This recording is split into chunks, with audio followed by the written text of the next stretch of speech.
പാലാഴി കടയുന്നു. പാലാഴി കടയുന്ന സമയത്ത് ആ വാസുകി എന്ന് പറയുന്ന ആ നാഗത്തിന്റെ വായിൽ നിന്ന് എന്തു വരുന്നു?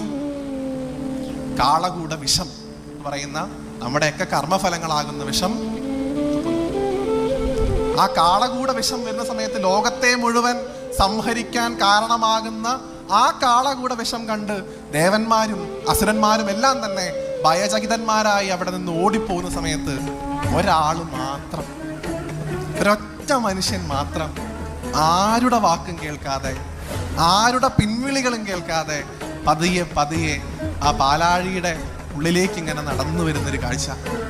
ആ പാലാഴിയുടെ ഉള്ളിലേക്ക് നടന്നു വന്ന അദ്ദേഹം തൻ്റെ രണ്ട് കൈക്കൊമ്പിളും ചേർത്ത് പിടിച്ചുകൊണ്ട് ആ മുഴുവൻ കാളകൂട വിഷത്തെയും ആ വലിയ കൈകളിലേക്ക് ശേഖരിക്കുന്നു. ഈ കാളകൂട വിഷത്തെ മുഴുവൻ ചിരിച്ചുകൊണ്ട് കുടിക്കുന്ന ഒരു മനുഷ്യൻ. ആരാണ്?